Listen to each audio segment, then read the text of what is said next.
Hey everyone, I'm Jessica Dalcourt from CNET. This is the Nokia Lumia 620. Now the first thing you should know is that this is an unlocked phone. It's not going to be sold with a US carrier. In fact, it's mostly going to be sold in Asia, the Middle East, Africa, and Europe.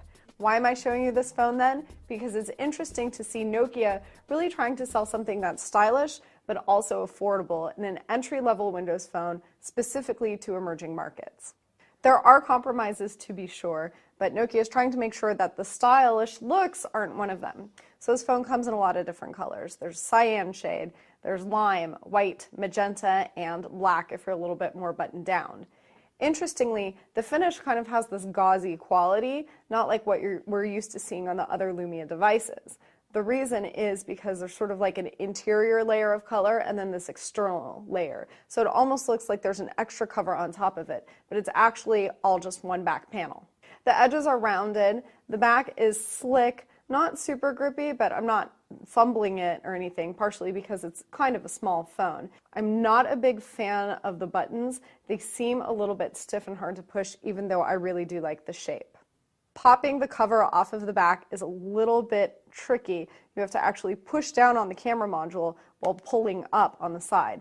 You see you remove a very large portion of the back cover here, and there are all of these slots. But none of the ones that you see are actually where the micro SIM goes. The micro SIM is under the battery in this little tray that you have to pull out from the side. It took me a little while to find it. Screen is 3.8 inches. It does have Nokia's signature clear black display filter on top. Cuts out on the sun's glare. Sure enough, I loaded up a website, went outside in the full winter sunlight, did a little pirouette, and I could read everything perfectly from all angles.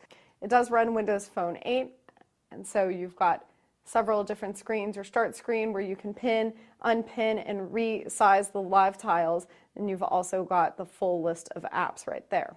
There's a front-facing camera on the front of the phone. There's a rear-facing 5-megapixel camera on the back with flash. In terms of other features, you do have NFC and Bluetooth on here. There's no wireless charging.